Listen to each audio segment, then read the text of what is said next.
Acerca de cuál es el balance que ustedes hacen, ya con una mirada de más largo plazo, desde el 83 para acá, del aprendizaje democrático, que es algo que nos decía Rosenkranz, ¿no? Es decir, la democracia no es algo que se pueda practicar sin un aprendizaje. Bueno, muchísimas gracias, Carlos. Muchas gracias a la Universidad de San Andrés. Sí, tanto Roberto como Carlos y yo estudiamos muchos años con Carlos Nino, de quien se cumplirán la semana que viene 20 años de su fallecimiento. Creo que para muchos de nosotros Nino es sin duda el jurista argentino más importante del siglo XX. Se trataba de un pensador sumamente original, pero también comprometido con la práctica, comprometido con la dinámica política de su país, con los desafíos del momento. Fue uno de los arquitectos jurídicos del juicio a las juntas, fue uno de los ideólogos de la propuesta de reforma de la Constitución que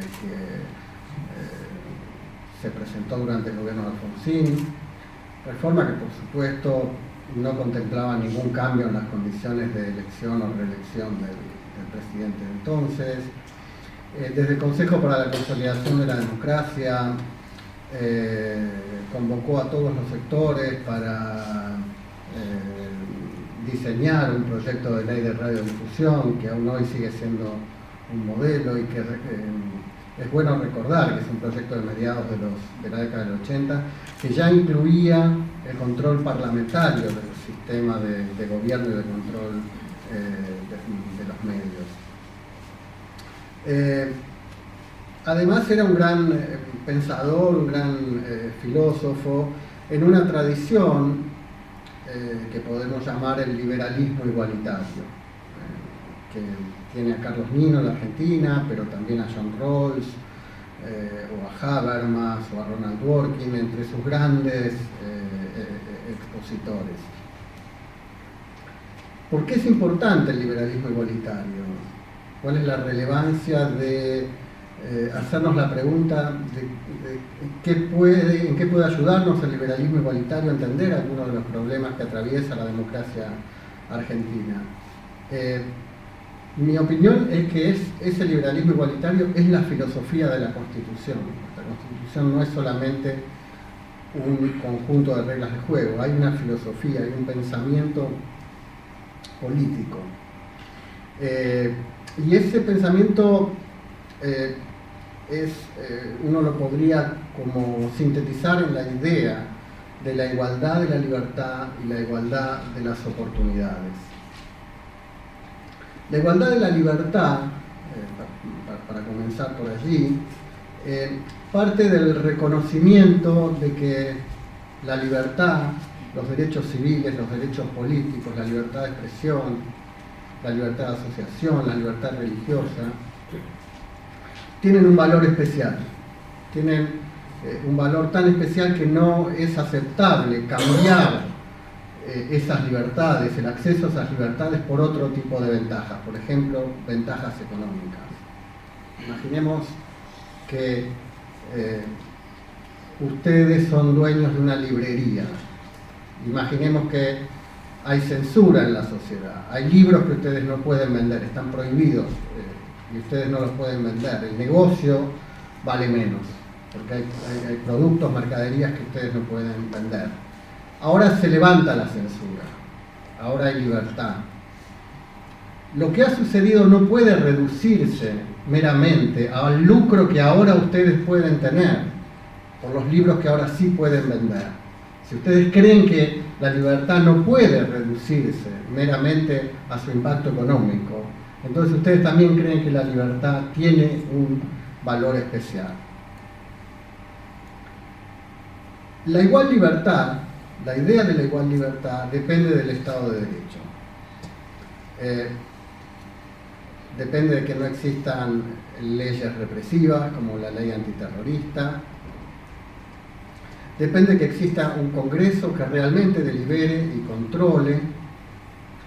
Depende de un Poder Ejecutivo que esté limitado en su ejercicio. con transparencia, abierto a la crítica, al diálogo, sin que sucedan las cosas que pasan en Canadá o en Australia, donde los servicios de inteligencia espían a los opositores y a los periodistas, donde se abusa de la publicidad oficial, se presiona a jueces y fiscales, se manipula o distorsiona la información.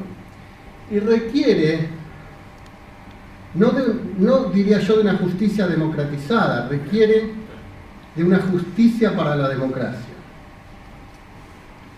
Y para eso tenemos que preguntarnos ¿para qué sirve la justicia? ¿Cuál es el rol de la justicia?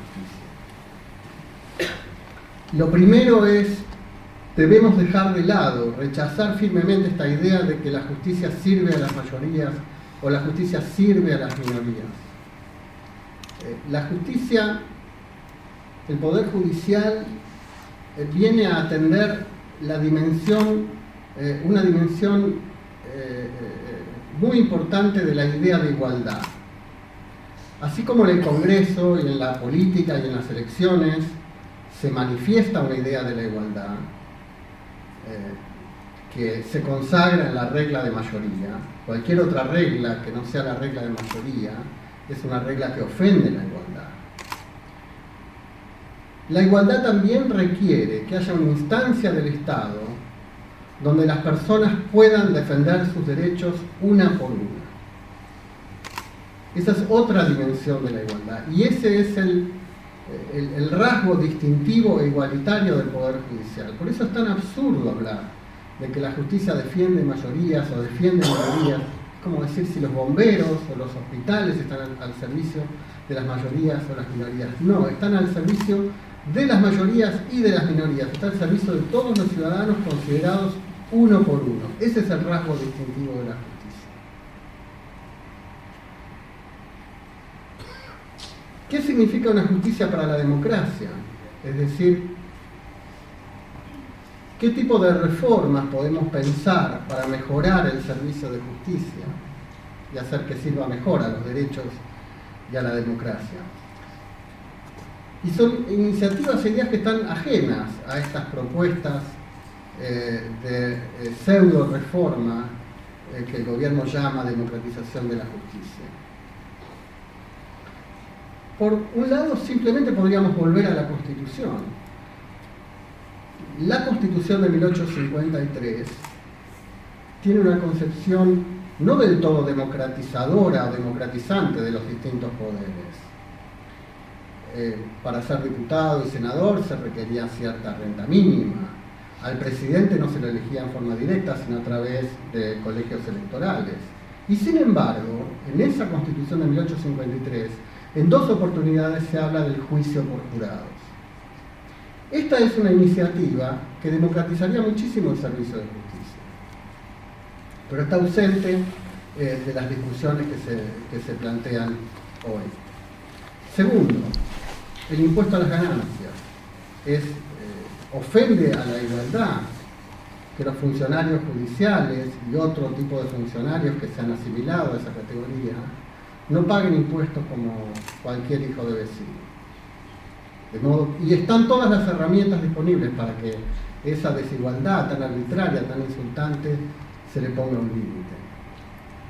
También se puede avanzar en mejorar la calidad de la justicia controlando un poquito más la dedicación de los jueces a su trabajo y controlando un poco más, tal vez hay un exceso de actividades fuera de la justicia, que muchos jueces a veces pasan más tiempo en las facultades y en las maestrías y en los doctorados que cumpliendo con su tarea, que es una tarea que requiere dedicación exclusiva.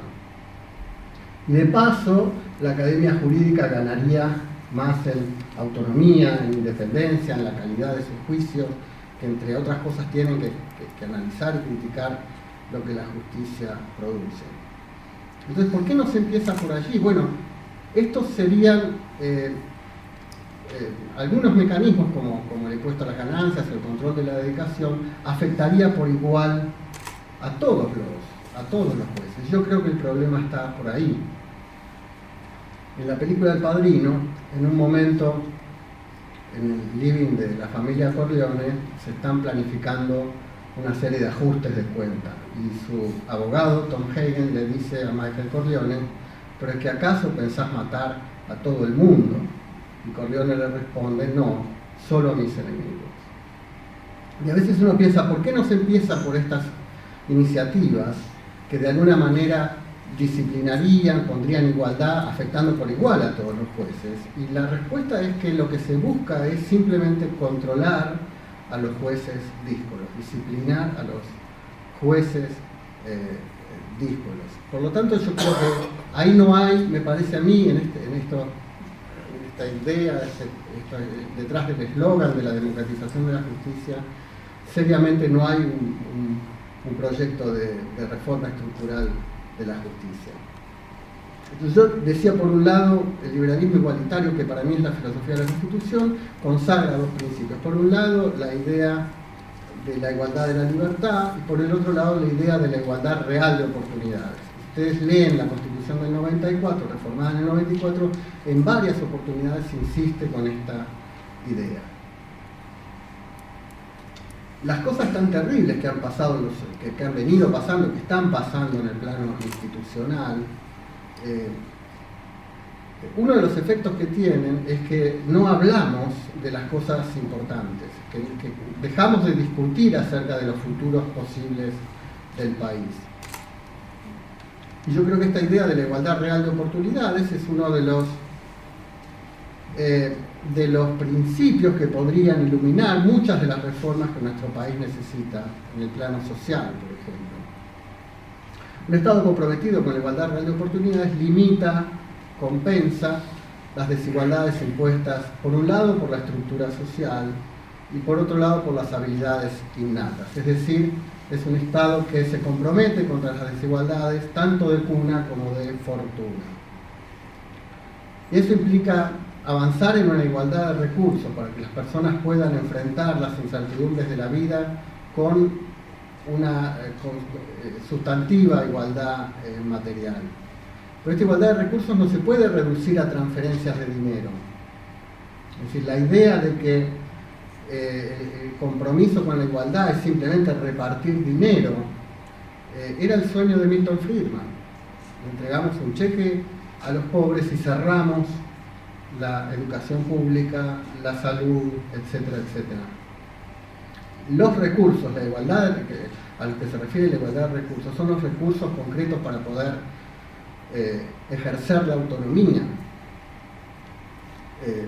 Por lo tanto, la asignación universal por hijo, por ejemplo, que es una propuesta de la década de los 90, de Rubén Lobuolo, de Elisa Carrió, de otros diputados radicales, debería establecerse por ley, que es la medida compatible con la idea de que se trata de un derecho y no simplemente de un beneficio contingente. Y tiene que estar complementada por otras iniciativas y cambios en políticas públicas, especialmente en el ámbito educativo y de la salud, para mencionar solamente dos observaciones acerca de esto. Hay que revertir la deserción del Estado federal en la educación. No hay igualdad sin una mejora sustantiva en la calidad y la inclusión educativa. Yo a veces me pregunto, ¿para qué quieren los políticos ser presidentes sino para educar? Y hoy el Estado federal no cumple esa función. Yo creo que hay dos ámbitos claves donde, en nombre de la igualdad, el Estado nacional tiene que dar un paso al frente. Uno es la educación inicial. Sabemos muy bien ahora que son básicos los primeros años de vida, y además sabemos que la mayoría de los chicos son chicos pobres, así es nuestra demografía, y necesitamos que el Estado además apoye a las familias en esos 4 o 5 primeros años de la vida, que son claves para marcar, digamos, el destino, las posibilidades de desarrollo de la persona. Y la otra área clave donde creo que el Estado tiene que dar un paso al frente es la articulación entre la escuela secundaria y la universidad. En relación a la salud, esto se relaciona con el problema que ha mencionado Carlos Rosenkrantz y otros en la mesa. no se trata solo de aumentar el presupuesto, sino básicamente de hacer que ese presupuesto rinda, y en muchos casos no rinde por problemas de corrupción. Entonces, para terminar, la cuestión de la anomia y la corrupción fue otro de los problemas sobre los que Nino escribió mucho. Tiene un libro que se llama Un país al margen de la ley, en el que estudia este fenómeno de la anomia. Yo creo que una de las razones para creer que vivimos en un momento especial es que por fin la corrupción aparece entre los temas que moviliza a la opinión pública.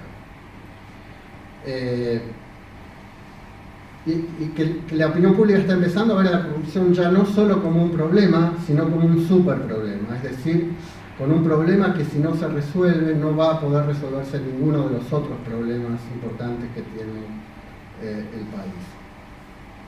Yo no creo que haya una respuesta o una estrategia para encarar la cuestión de la transparencia, la corrupción y la anomia. Creo que hay muchos factores que pueden contribuir. Primero, creo que es muy importante volver a restaurar la competencia política, es decir, que los que gobiernan sientan el aliento en la nuca, que pueden ser reemplazados, que la sociedad le pierda miedo al cambio, que la sociedad le pierda miedo a la renovación en la política, a la alternancia política. Creo en la restauración de los mecanismos de control. Si yo pregunto cuál es el nombre del fiscal de investigaciones administrativas, del director de la Oficina Anticorrupción, creo que casi nadie, se han anulado esos organismos, se los han neutralizado. Entonces es muy importante volver a recuperar a los órganos de control, respetar la independencia del Poder Judicial, volver a restaurar la idea de que a los jueces no se les puede presionar o amenazar, etcétera, etcétera. Fortalecer la libertad de prensa, ese es otro de los factores que contribuye a controlar la corrupción. Y también creo en los cambios culturales, creo que hay que promover un cambio cultural. En definitiva, además del enfoque moral, además del enfoque económico, creo que lo que está en juego es qué tipo de sociedad queremos ser, si queremos sentirnos orgullosos de la comunidad a la que pertenecemos. Creo que un poco la idea del sacrificio de Abraham, o de la terrible decisión de Bruto, nos muestra que los grandes sacrificios nunca van a ser el resultado de un silogismo de ciencia política, de un mero razonamiento, de un argumento. Lo que mueve los grandes cambios son los sentimientos, es el tipo de comunidad en el que queremos vivir. Por eso creo que también puede haber avances a favor de la transparencia y en contra de la corrupción si se fortalece un sentimiento de comunidad liberal, del tipo de sociedad que queremos, con el que queremos identificarnos, que queremos dejarle a nuestros hijos, o si queremos seguir sintiendo vergüenza de algunos aspectos de nuestras instituciones. Yo creo que esto está muy bien reflejado, en mi juicio, en el que para mí es el tuit del año, que es del periodista Gustavo Noriega. Y con él, yo termino con su frase. Él dice: sean solidarios, no los voten más. Gracias.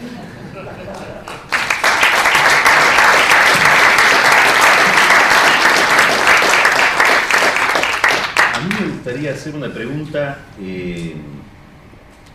a los tres, pero sobre todo al doctor Rosenkrantz,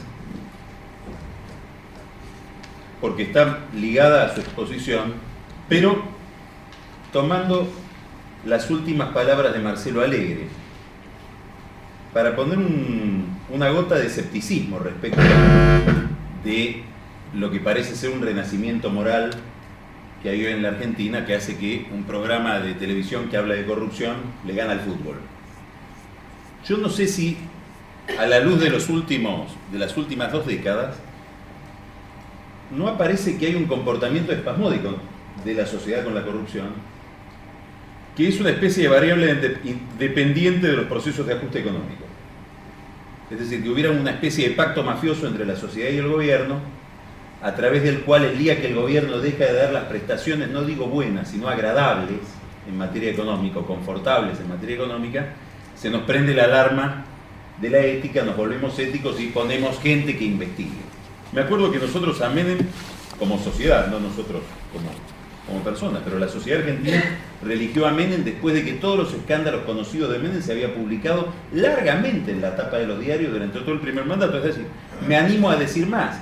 El segundo mandato de Menem, un poco también por temor, fue mucho más correcto desde el punto de vista de la ética pública que el primero. Los grandes casos de corrupción, los podría enumerar, son todos del primer mandato. Y se lo religió.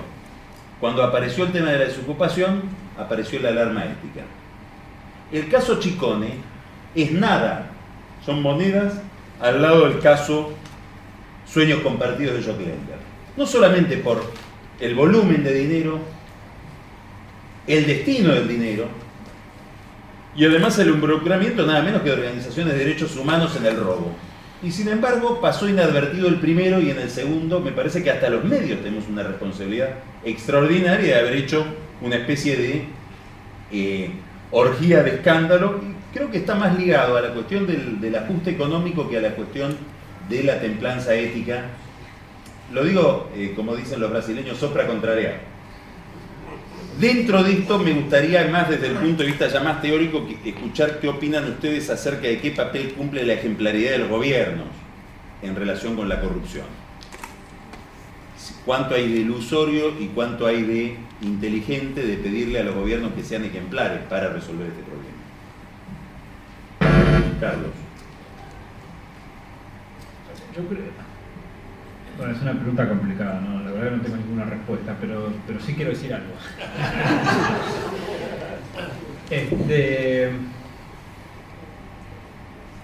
Mira, yo lo pensaría en estos términos,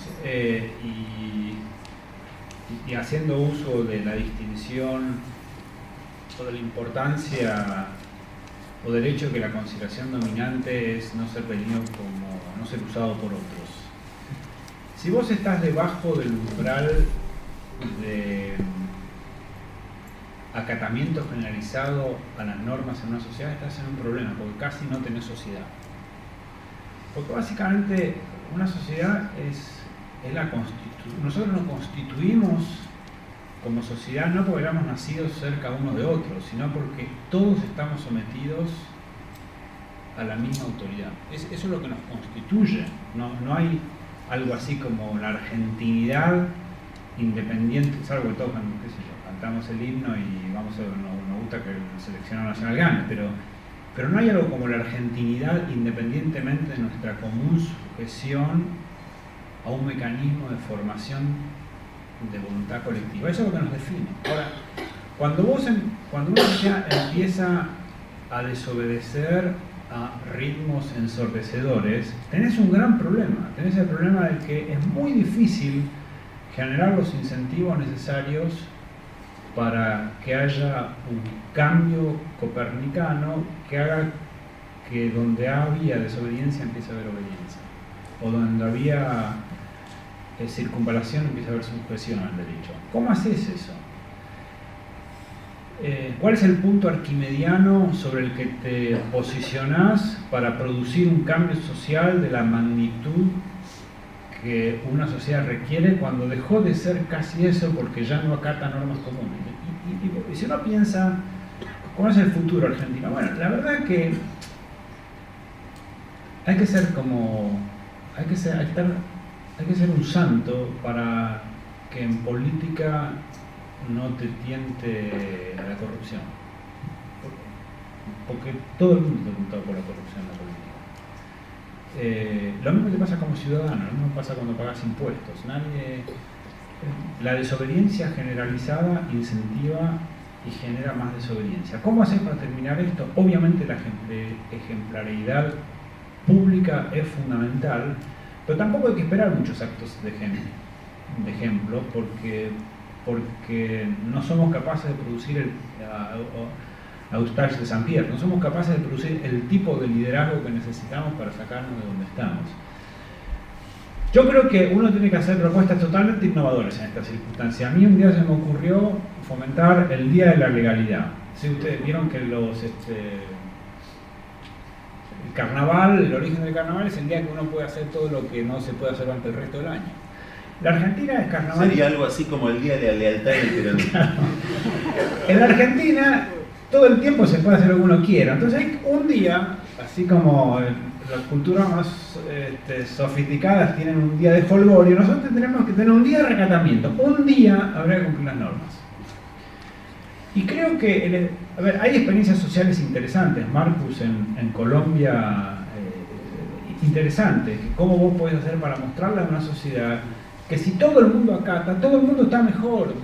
Digamos, si todos respetamos el tránsito, todo va más rápido. Si nadie se para en la cancha y nadie es violento en la cancha, todo el mundo disfruta los espectáculos deportivos. Es una verdad de perogrullo. El único problema es que lo tenemos que instanciar. ¿Cómo los instanciamos? Creo que hay que hacer movimientos sociales, porque no hay que esperar que la realidad vaya a ser distinta si no la cambiamos nosotros. Una cosa que diría es, hay al menos un tema institucional, digamos, para volver sobre el impacto de la cuestión institucional, y no por ser complaciente con el voto de la ciudadanía, pero si uno, digamos, no sé, creo que los tres hemos participado de un mundo teórico, digamos, en donde poníamos mucho énfasis en la cuestión de la discusión, la deliberación, el control, digamos, cotidiano.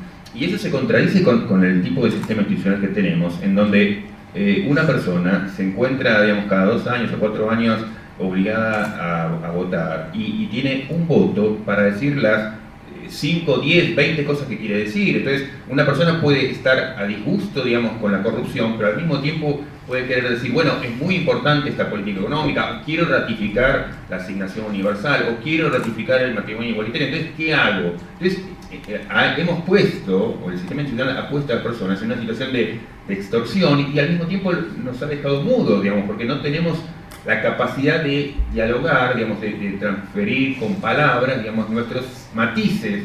Entonces, el voto nos ha dejado con piedras en la mano. Entonces uno tira las piedras contra la pared y bueno, a ver qué se entiende que es el ruido que hicimos, digamos. Entonces, a lo mejor uno quería decir sí al matrimonio igualitario, no a este funcionario, fuera esta política económica, bienvenido, digamos, el cambio de la Corte. Y entonces nos han dejado, digamos, con poca posibilidad, en un sentido, políticamente seguimos en la edad de piedra, ¿no? Para seguir con la metáfora. Entonces, yo creo que hay al menos un problema institucional que socava la posibilidad, digamos, de mantener controles y de expresarse, digamos, y de marcar matices. Entonces, yo creo que eso requiere, o es un llamado a la reforma institucional, digamos, a salir de esta situación de edad de piedra política, ¿no? Muy brevemente, yo estoy de acuerdo con lo que dice Carlos respecto de no confiar demasiado en el compromiso ético, el involucramiento ético de la opinión pública contra la corrupción. Creo que hay una idea de que la fiesta terminó, pero no para todos, algunos siguen de fiesta. Creo que eso motiva sentimiento de resentimiento y de bronca. Es decir, creo que lo que me hace ser optimista no es que la gente esté empezando a ver a la corrupción como un problema ético, eso creo que sería pedir mucho, sino que lo está empezando a ver como un problema que impide la resolución de todos los demás problemas. Por eso confío que ahí hay digamos, un sustrato como para construir una alternativa mejor. Ahora, respecto de la ejemplaridad, yo creo que hay ejemplos. Santa Fe, por ejemplo, que era un feudo del justicialismo, hundido en la corrupción. Desde que lo gobierna el socialismo no ha habido escándalos de corrupción. Es decir, tener líderes honestos es una muy buena estrategia para terminar con la corrupción. Un presidente honesto termina de manera automática con la gran corrupción generalizada. Después quedan las corruptelas institucionales.